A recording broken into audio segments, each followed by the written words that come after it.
Alright everyone, welcome back to Red Blur Gaming.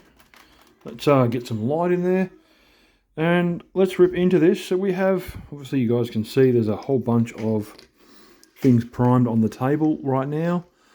What do I count? 5 maybe? 1, 2, 3, 4, 5. 5 crises over the back that need dry brushing, then panel lining before I can shift into painting legs, heads, excuse me, guns, and that will make things a little interesting. But there is also 5 vespid stingwing, just here, the new ones from obviously the Kill Team box, which are worth 65 points and have an uppy downy speciality. I can get the words out right. So we're gonna rip into these bad boys, and I'm gonna go with Polar Glacier is what I'm gonna do, but I'm just gonna have to have this a bit of a shake up, so excuse the noise in the background. It's just the vortex mixer. Make sure that's nice and thingoed. I'm just gonna test a model just to see how it turns out. As I said, some on that bad boy, and we're just going to test paint this on this model, just really to get an idea of what kind of blue this is going to give me. Obviously going to go all over the model, arms, back, the whole kit and caboodle.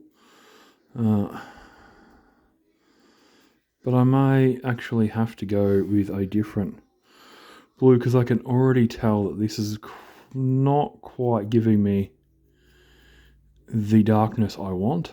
As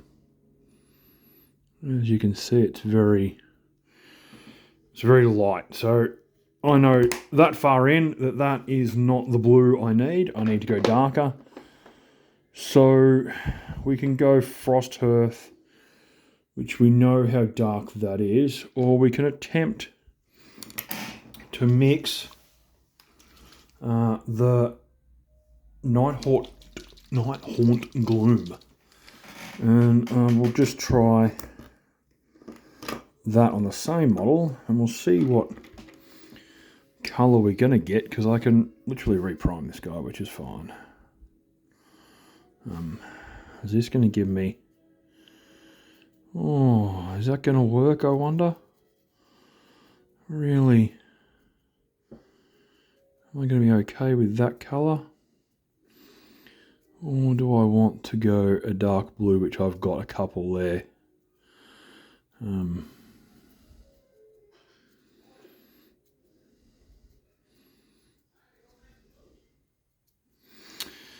thinking that maybe once I get this all over the model, just maybe this may be my colour. If I can make sure not to get it on my wings, get it in the on his head there. I'm actually liking this colour, I think. So what I'm going to do is find some painting handles so I can actually hold the model a little easier while I get in and paint this sucker and push the paint around. Also allows me to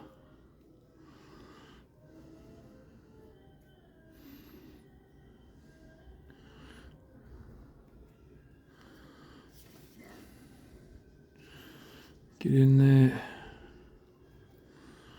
really over the back, all over these antennas on that carapace,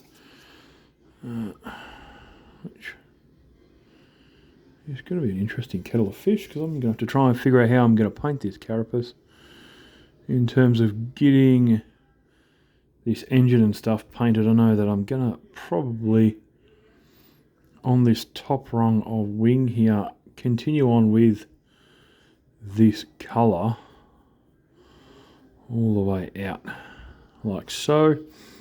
I think I might have to warm the blue tack up so it sticks to my mini base a little better.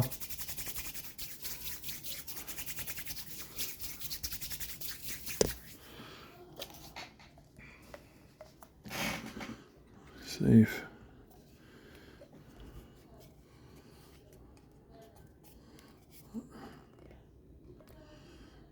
that'll work now.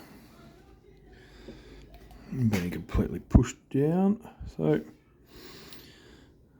let's there's a bit to go in, and again I'm just going to run this out along this spindle here with the intent of, oh, I kind of went over by the looks of it just there, in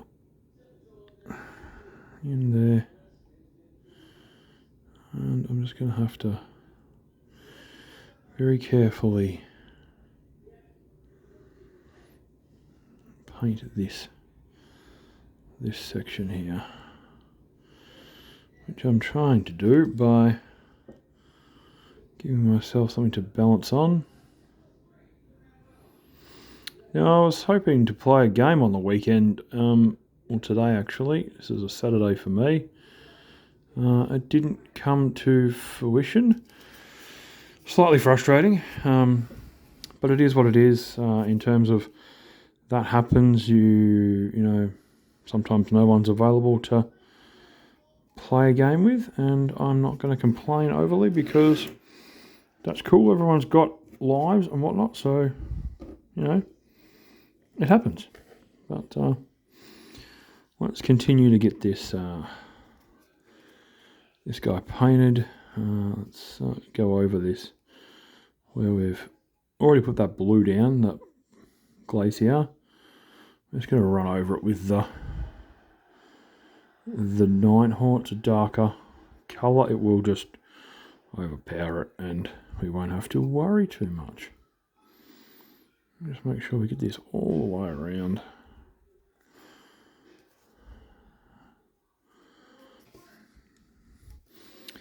And we're gonna all the way around his butt.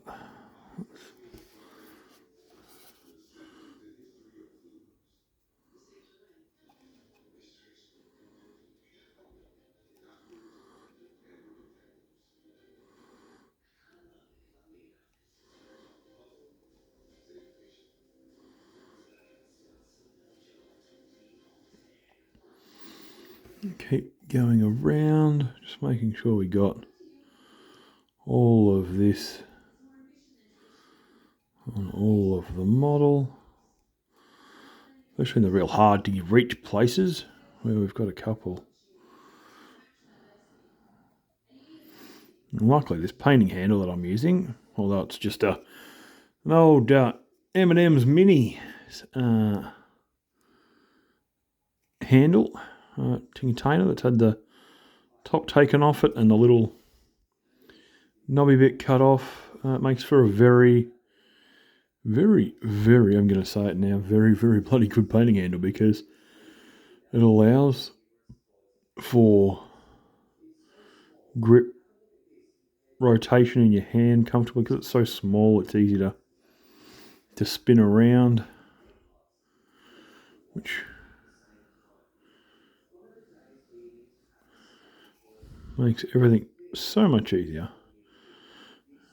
There we go.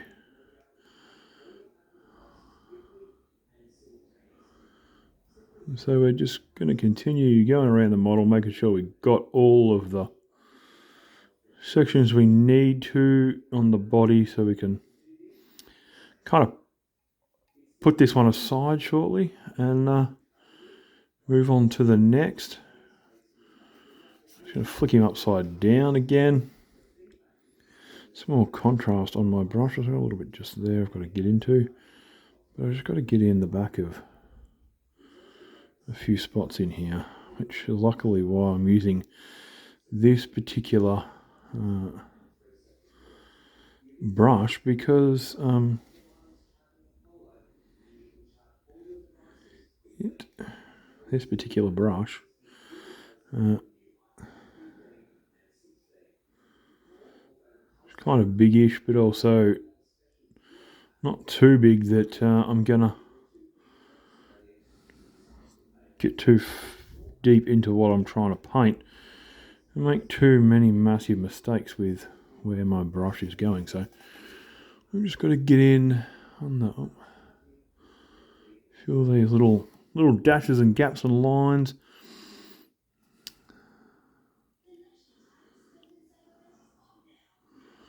All there.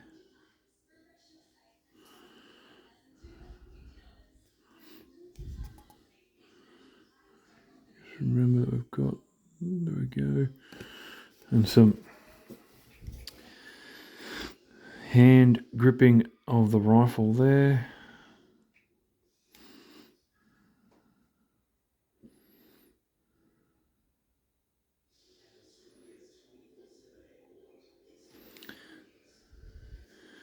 And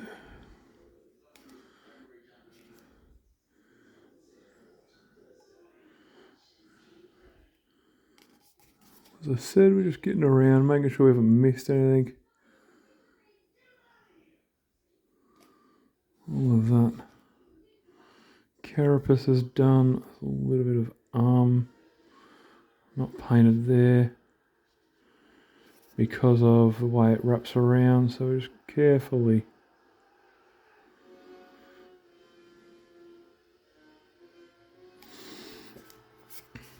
spin this around to make sure we get all of the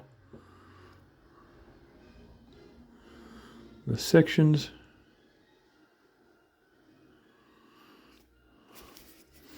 Flip his hand over again, just and again there's some sections that, you know, I just start turning models around on a half decent, you know, painting handle, whether you're buying one or you're making your own, which I have here. I've made my own because it just was simpler. I couldn't find anything that I didn't exactly want to fork out massive amounts for a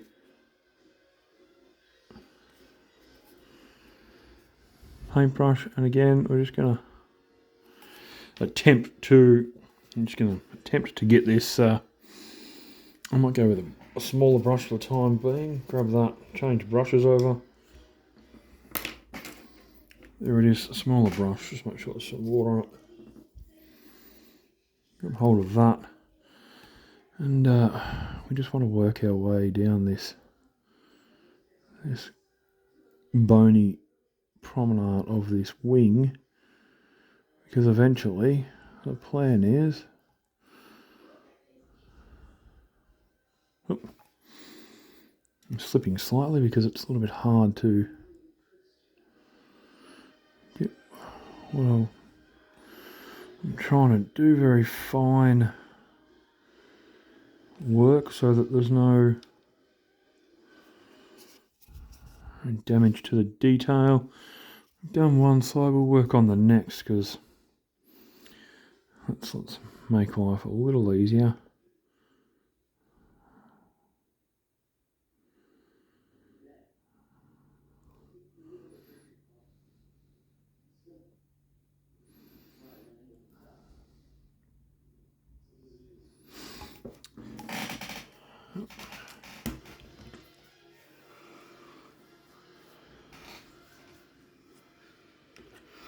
Oh, get off me.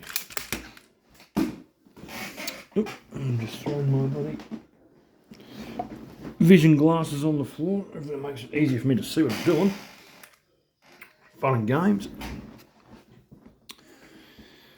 As I'm trying to just get this this model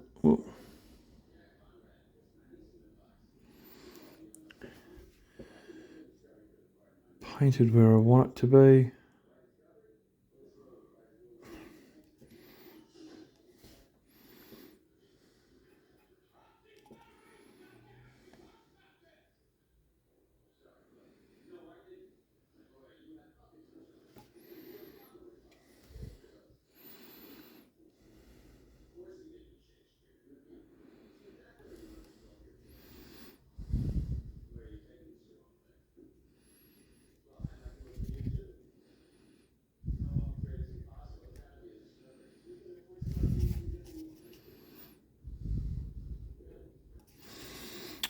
flip it over and we'll attempt to run some across the top of the model as well in the same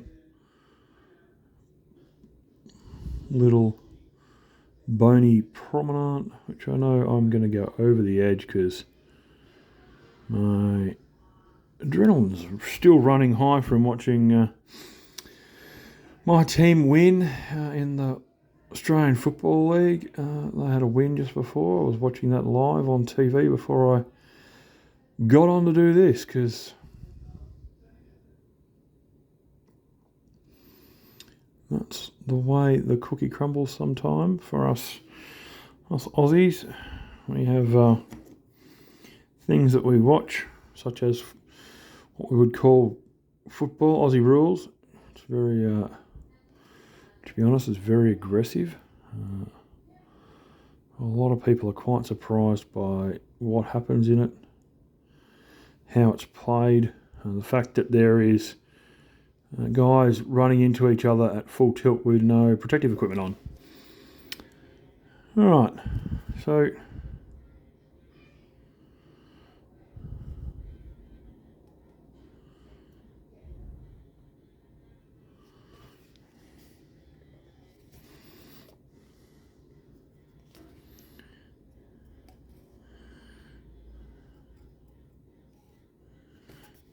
almost.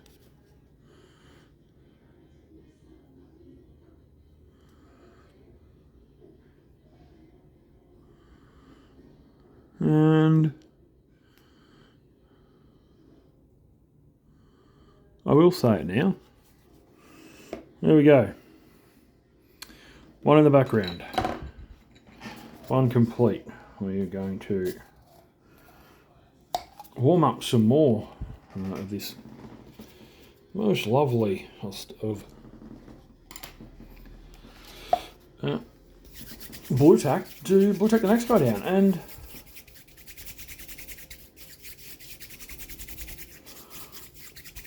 I didn't really have a blue in between that I would have been happy with. I think the Storm Fiend may have been too dark, the Plylar was too light, and the Urman, the Frost Earth is, yeah,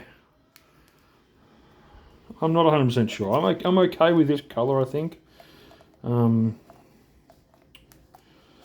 Is definitely going to be somewhat interesting in terms of getting the model covered.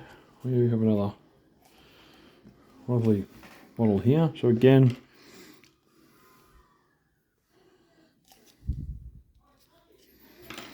I'm going to get into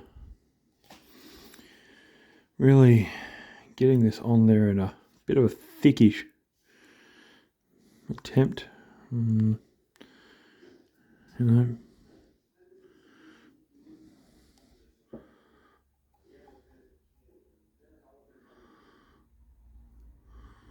and we will go again from there, because once this is done, I'm really hoping to get these guys done as soon as possible. Again, it will provide me with another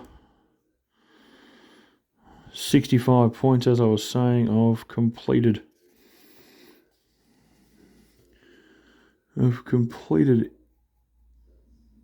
infantry. Now, as I said, these guys have a special rule that allows them to, at the end of turn, if they're not within engagement range of an enemy unit, they can be picked up and go back into reserves to be put down in my next movement phase. Very handy for completing secondary objectives. So, you know, for instance, if you were looking at trying to get units in multiple sectors, then, you know, especially if you pick that up, say, in turn 3, where there's now no restriction for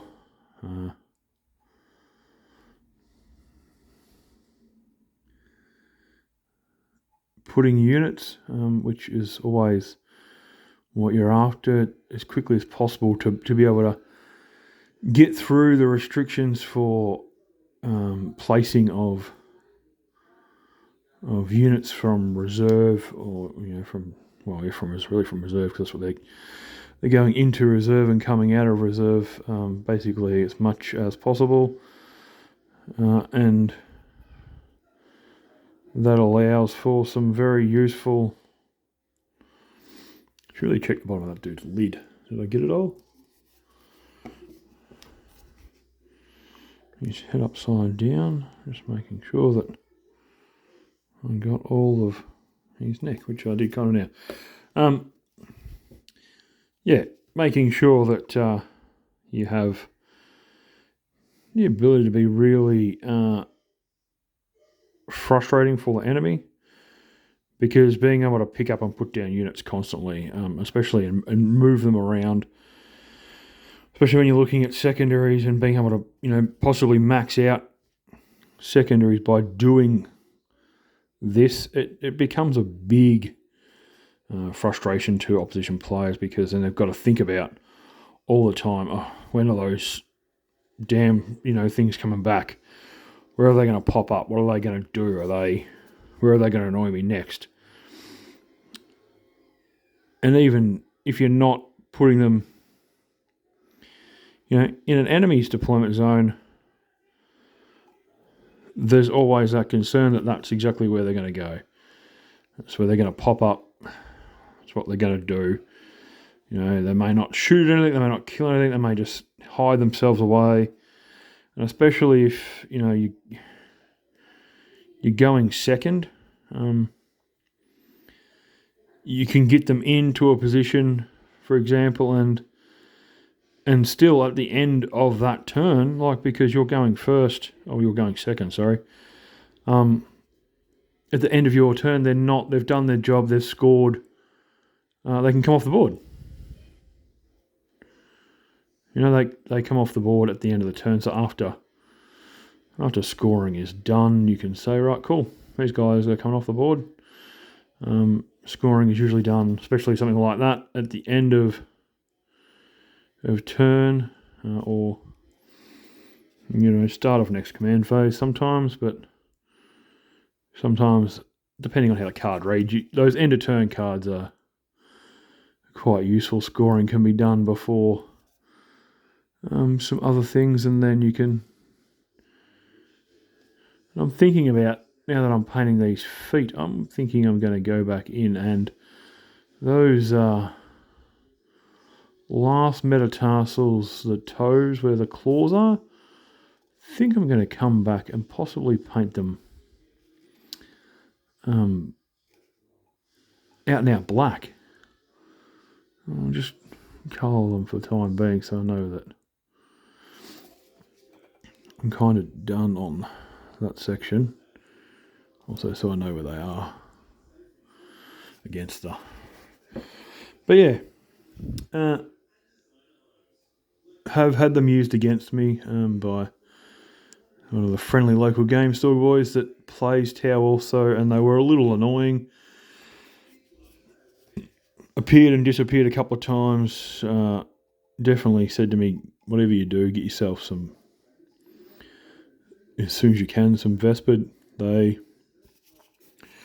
are extremely handy in terms of that is the reason for what you do with them. Secondary scoring, make them score. Use them to score some very handy secondary points, and then look, if they die after that, at 65 points, if they've scored you, 2, 3, 4, 5, victory points, then, especially in the secondaries, they've really done their job, and that's always what you're after. In this game is something that is cheap and can do a job, and efficiently do that job. And if they do it efficiently and there's no real worries, like you are absolutely killing it because of the minimal worries. The points will add up, and your opponent will be a little frustrated because they've basically allowed 3 points to appear and disappear on the table, which I can tell you now, when you're playing in a tournament, points are definitely a premium, and you don't really want to go throwing away or giving away 3 points. But anyway, I'm gonna call this video in a second. Just trying to get this last bits and pieces in here. And yeah, that will be the end of this video. Thanks for listening to me ramble. As per normal, I know sometimes I remember to say it, sometimes I don't. If you like what I do, you know, drop a comment, leave a like. If you are new to the videos, please subscribe. If you're a returning subscriber, thank you very much. And we'll see you in the next one. Bye for now.